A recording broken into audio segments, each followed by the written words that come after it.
Olá, Medcoffers, eu sou Afonso, professor de Urologia. A gente vai para mais uma aula aqui do nosso bloco de Uro-Oncologia. A gente vai falar hoje de câncer urotelial.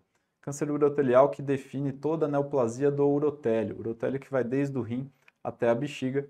A gente vai falar mais sobre o câncer de bexiga, mas também vamos fazer um adendo aí para câncer urotelial alto, de ureter e de pelve renal. Que lembrar da definição, urotélio é toda essa camada externa que reveste aí desde a pelve renal, dos cálices, passando pelo ureter, pela bexiga e pela uretra. Então aqui a gente vai falar dessa camada externa, desse urotélio sendo acometido por neoplasia, principalmente na bexiga, que é o mais frequente. Então aqui já falando aqui dos tumores de bexiga, então esse é um carcinoma urotelial clássico. Quando a gente visualiza isso numa cistoscopia, a gente vai fazer o diagnóstico só pelo anátomo patológico, mas aqui a gente já tem grandes indícios disso ser uma lesão neoplásica. Então essa é uma lesão neoplásica típica que geralmente se trata de um tumor urotelial superficial, geralmente um tumor mais de baixo grau, porque tem uma característica mais parecida aí com a lesão típica. Então, essa lesão que parece uma couve-flor, que parece aí um shimeji, um monte de raminhos saindo aqui da lesão principal, que geralmente não tem um acometimento profundo muito grande. No geral, essas são as lesões típicas de carcinoma urotelial. No geral, 80% das lesões são essas, o que é bom, porque geralmente a gente tem um potencial curativo dessas lesões só com a ressecção transuretral, que a gente vai falar mais para frente. Quando a gente tem essa imagem aqui, aqui já é suspeita para uma imagem mais invasiva. Você vê que já é uma lesão mais infiltrativa, não tem aquele aspecto tão polipoide quanto a lesão típica. Então aqui a gente já suspeita de um carcinoma com um acometimento mais profundo do que a imagem da esquerda. Na epidemiologia, lembrar dos fatores de risco, isso é muito importante, inclusive cobrado em questões. Então, o primeiro fator de risco é o tabagismo, o segundo é o tabagismo e o terceiro também é o tabagismo. Lembrar que sempre que a gente falar de carcinoma de bexiga, a gente vai estar tratando muitas vezes de um paciente idoso que é fumante ativo, ou ex-fumante ou fumante atual. E o tabagismo é sim, de longe, o fator de risco mais importante no carcinoma urotelial. Tem outros fatores como o contato aí com aminas aromáticas, principalmente na indústria, e também a radioterapia pélvica é um fator de risco que muitas vezes surge nas questões. O paciente que já teve um tumor primário, um tumor, por exemplo, de reto, que fez uma radioterapia pélvica importante, surge depois aí com sangramento, e quando você faz a cistoscopia, você vê uma lesão urotelial. A esquistossomose, mas principalmente essa variante aí do Egito também tem uma relação com carcinoma urotelial, mas aí já é algo bem anedótico, algo bem de relato de caso, de estudos, então isso não é muito cobrado em prova. De sinais e sintomas, o principal de longe é a hematúria. Então, o paciente vai vir para você com uma queixa de sangramento no xixi, então esse é o principal sinal de alerta. Então, se o paciente tem uma hematúria macroscópica, tem que ser um sinal de alerta para a gente pensar em carcinoma urotelial. O paciente também pode trazer outras queixas urológicas, como uma disúria persistente, uma polaciúria, ou até mesmo uma ureterohidronefrose, uma piora de função renal, principalmente quando esse carcinoma acomete ou o ureter ou o meato ureteral na bexiga e acaba obstruindo a saída de urina por esse lado. A gente vai falar um pouquinho agora de hematúria. A definição de hematúria é quando a gente tem mais do que 3 hemácias por campo de grande aumento. Lembrar que o paciente ele vai vir para você com essa queixa, mas não necessariamente a única causa é a neoplasia de bexiga. Lembrar que esse paciente ele pode ter um HPB, uma hiperplasia prostática, e isso será causa do sangramento. Esse paciente muitas vezes tem um cálculo de via urinária, e esse cálculo também pode produzir sangramento. Mas, no entanto, o principal risco, a principal doença mais importante quando a gente está frente a uma hematúria é a neoplasia de bexiga, então a gente precisa sempre excluir a neoplasia de bexiga nessa investigação. Quando a gente está falando de uma hematúria macroscópica, a incidência aí é de 13% desses casos ser por neoplasia de bexiga. Na hematúria microscópica, essa porcentagem é menor, por isso que a investigação não é tão intensa quando se trata aí de uma hematúria macroscópica. Se a gente está falando da hematúria macroscópica, a gente vai fazer uma anamnese, um exame físico completo e bem dirigido, também excluir aí causas ginecológicas que possam confundir aí um sangramento muitas vezes uterino que o paciente traz como uma queixa errada de hematúria. Se a gente está falando da hematúria macroscópica, a gente vai solicitar esses exames são obrigatórios aí na nossa avaliação. A gente vai então solicitar uma citologia oncótica, que é a avaliação de células neoplásicas no exame de urina. A gente também vai fazer uma cistoscopia, que é a avaliação direta dessa bexiga, desse urotélio, e avaliar toda a superfície da bexiga. A gente precisa avaliar todas as paredes quando a gente está fazendo uma cistoscopia, buscando lesões, buscando causas para esse sangramento. Além disso, a gente vai fazer um exame de imagem. O exame mais comum da gente fazer é a urotomografia. A gente pode fazer também uma uroressonância. Lembrar que a urotomografia é a tomografia computadorizada de abdômen e pelve com fase excretora. Então, lembrar da fase excretora, ela é muito importante nessa investigação, porque a gente vê imagens como essa aqui, que é a falha de contrastação. Então, o contraste está sendo excretado e no sistema coletor ele tem essa falha. Provavelmente a gente tem aqui uma lesão na pelve renal desse paciente. Aqui, como esse assunto é cobrado nas provas. Então, uma questão da Unifesp de 2023 fala de um homem de 74 anos, ou seja, um homem idoso, que comparece ao pronto atendimento com um quadro de hematúria macroscópica. Hematúria macroscópica, principalmente no idoso, tem que levantar um alerta aí para você ainda mais importante. Ele negava sintomas urinários associados ou sintomas infecciosos, então pensar na infecção de urina também como uma das principais causas de hematúria, esse paciente não tem essa suspeita. De antecedente pessoal, ele é obeso, tem hipertensão arterial e no exame físico está em bom estado geral, hidratado, corado, o abdômen dele não tem nenhuma alteração e no exame digital do reto, no toque retal, ele tem uma próstata aumentada para 45 gramas sem nódulos. Para a investigação da hematúria, qual que é o exame complementar de melhor custo-benefício? Então, nesse caso, o que a gente precisa fazer para esse paciente é uma tomografia de abdômen e pelve com contraste, é o principal exame nesse caso de hematúria. Lembrar que essa questão tenta te confundir falando de um paciente com uma próstata aumentada.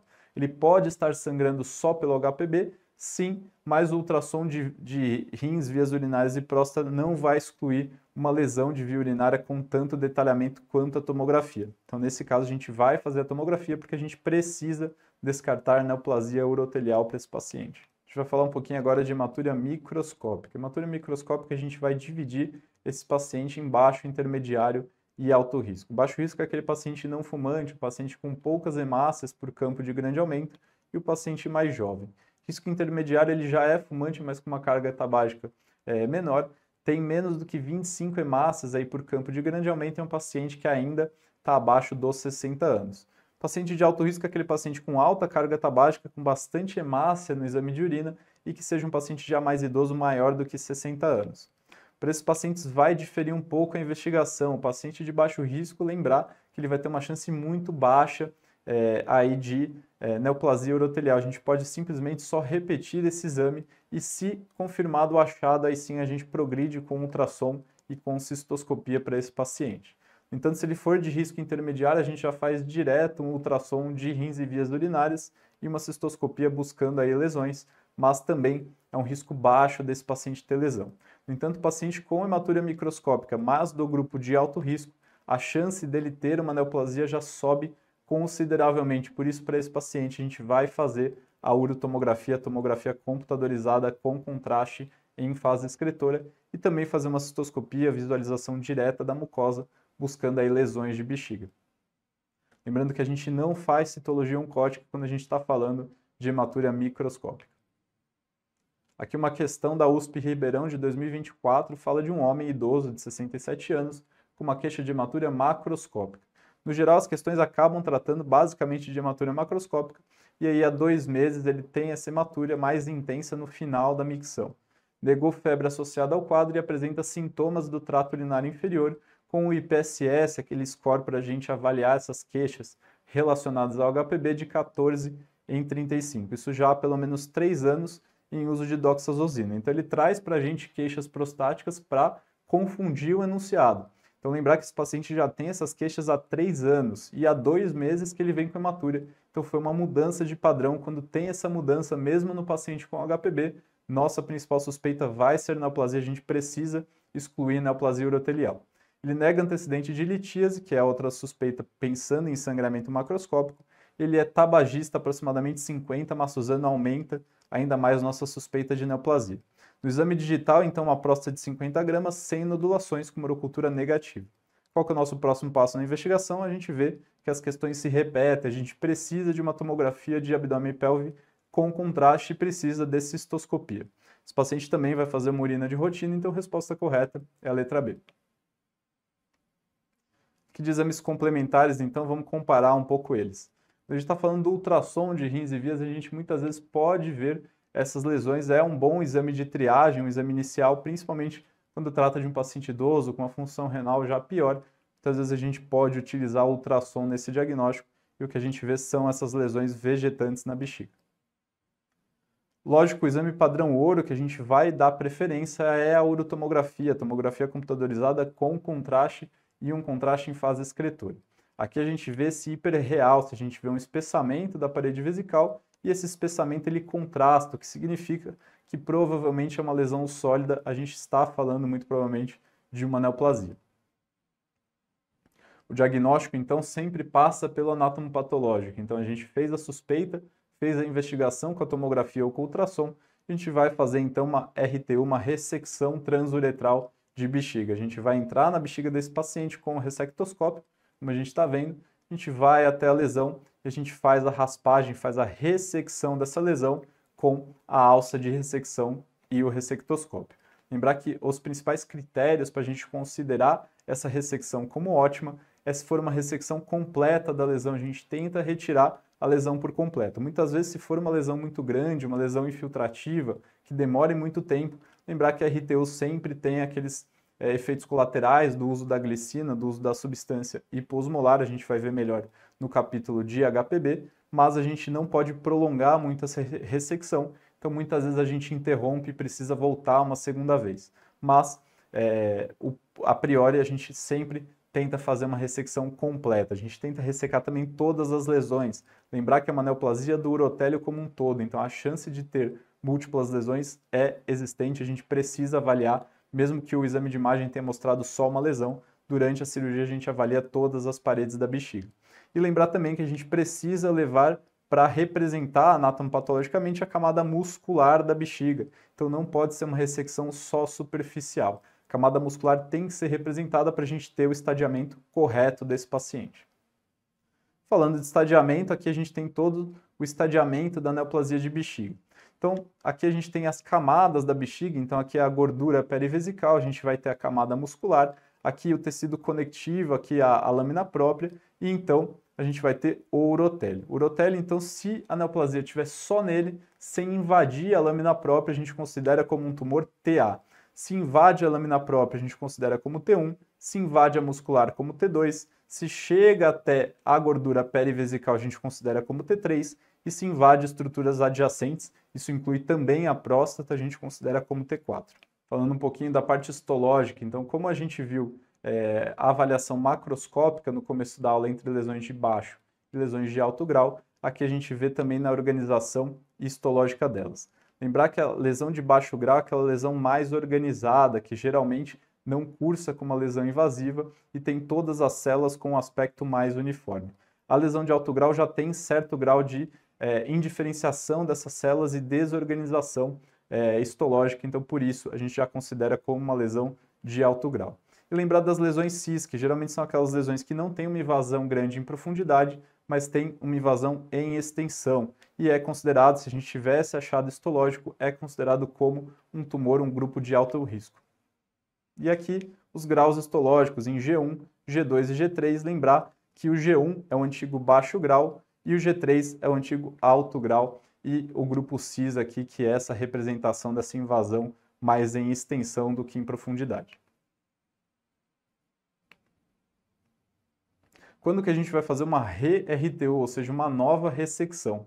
Em alguns tumores a gente tem critérios para fazer uma segunda ressecção logo depois, cerca de 2 a 6 semanas depois da primeira.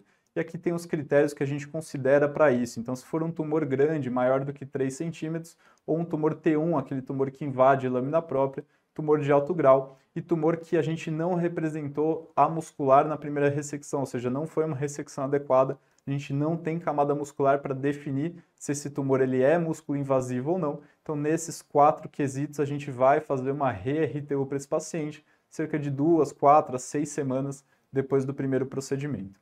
Agora sim, finalizado o estadiamento desse paciente, a gente vai dividir eles em grupo de risco. Então, lembrar que os pacientes de baixo risco são aqueles pacientes com tumor solitário, só tem um tumor ali que foi ressecado, todos eles TA, então um tumor TA de baixo grau e menor do que 3 centímetros, ou seja, um tumor pequeno, solitário, de baixo grau, sem presença de tumor cis, sem presença de carcinoma in situ na amostra. Esse é o paciente de baixo risco. O paciente de alto risco é se ele tiver carcinoma in situ, se for um tumor de alto grau, se for um tumor T1 ou múltiplas lesões maiores do que 3 centímetros, a gente considera esse paciente como alto risco. Se tiver alguma variante histológica fora do carcinoma urotelial clássico, também a gente considera como alto risco. Qualquer um que não preencha baixo ou alto risco, a gente considera então como risco moderado.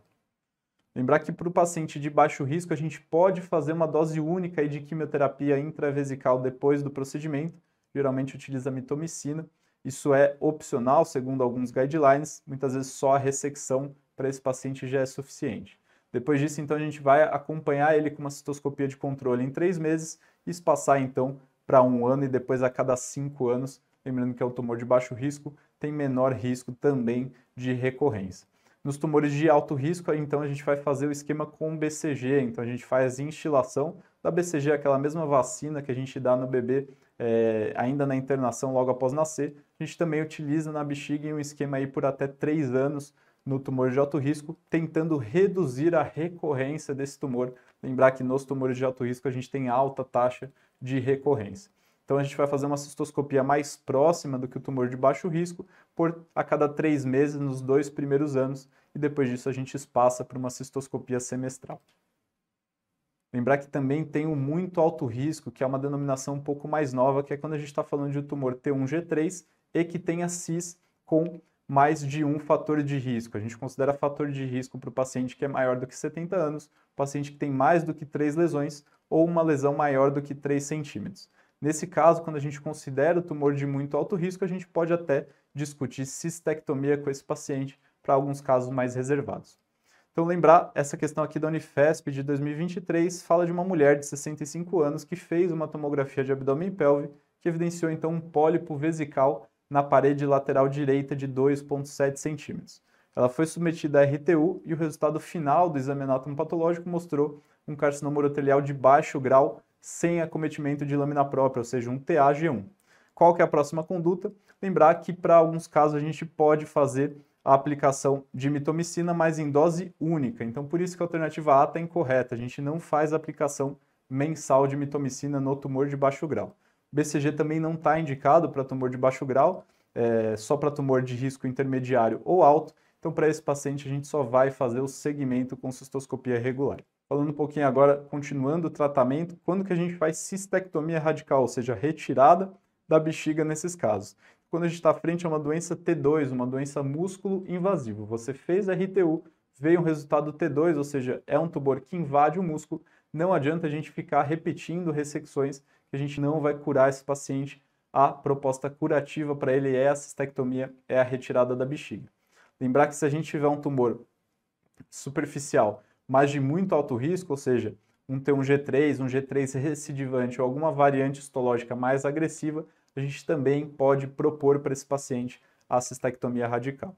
Lembrar que a gente sempre vai avaliar se esse paciente ele é candidato à quimioterapia neoadjuvante, ela é recomendada naqueles pacientes que têm uma função renal preservada, porque nessa quimioterapia a gente utiliza platina, que tem um dano renal considerável. Então, para o paciente que já tem uma função renal prejudicada, a gente não faz quimioterapia neoadjuvante. E aí a abordagem, a forma que a gente vai fazer a cistectomia, a gente tem algumas discussões, tema de estudos até hoje, entre abordagem aberta e abordagem robótica, cada vez mais tem ganhado importância aí a abordagem robótica para esses pacientes. A gente vai fazer também a linfadenectomia pélvica estendida para esses pacientes, e aí no caso do homem, lembrar que a cirurgia chama-se cistoprostatectomia, porque a gente não consegue retirar a bexiga sem retirar a próstata, isso por toda a questão de vascularização aí da próstata. E na mulher a gente faz a exenteração pélvica anterior. Lembrar da reconstrução, então quando você retira a bexiga, você vai terminar a cirurgia com os 2 ureteres livres na barriga do paciente. A gente precisa reconstruir essa via urinária de algum jeito e os 2 principais modos são esses que estão na tela. Então, anel bexiga ortotópica ou o conduto ileal, que é o Bricker. No caso da neobexiga, a gente acaba utilizando naqueles pacientes que têm uma boa adesão ao tratamento, vai ter algumas obrigações depois no pós-operatório que são necessárias e o paciente precisa ser apto a cumpri-las, e ele tem que ter uma função renal também mais preservada. Nesse caso, a gente pega uma alça intestinal e transforma em um neorreservatório e faz a anastomose aqui na uretra para criar então um novo reservatório para esse paciente e reimplanta então os ureteres nessa neobexiga. No conduto ileal, esse paciente ele vai ter uma derivação que a gente chama de incontinente, ou seja, ele fica com uma bolsinha aqui presa na barriga e fica drenando urina constantemente, ele não tem o controle dessa drenagem. E aí esse breaker que a gente chama é essa alça ileal aqui de cerca de uns 15 centímetros que a gente retira do trânsito intestinal e reimplanta os ureteres nela para ser aí um conduto somente de urina. Quando a gente entra nos diferenciais, lembrar que a única fonte de sangramento não é só a bexiga, então a gente pode ter um sangramento, pode ter uma lesão no trato urotelial alto. Então lembrar do carcinoma urotelial alto, que é a lesão de ureter ou lesão de pelve renal. Lembrar que a gente sempre vai cistoscopar antes esse paciente, ele pode ter também uma lesão na bexiga, mesmo que você faça o exame de imagem, veja só a lesão no rim, na pelve renal ou no ureter, lembrar de cistoscopar esse paciente antes da cirurgia, deixar a bexiga dele livre de doença antes de pensar em tratar o sistema urinário alto. Então, a gente vai fazer a ureteroscopia com biópsia para confirmação diagnóstica, se for necessário, então subir no ureter, biopsiar a lesão e confirmado a gente vai progredir para o tratamento. O tratamento clássico de lesão urotelial alta é a nefroureterectomia, ou seja, a gente retira o rim e retira todo o trajeto do ureter. Lembrar que é importante nessa cirurgia a gente fazer a linfadenectomia da área acometida, ou seja, se você tiver uma lesão do ureter pélvico, a gente vai fazer a linfadenectomia pélvica. Se você tiver uma lesão da pelve renal, a gente faz a linfadenectomia hilar. E lembrar então que a gente faz também a ressecção do cuff vesical. A gente precisa garantir que a gente está retirando todo o trajeto do ureter para não ter recidiva no coto ureteral. Então a gente retira até o cuff vesical, depois dá um pontinho ali para fechar a bexiga.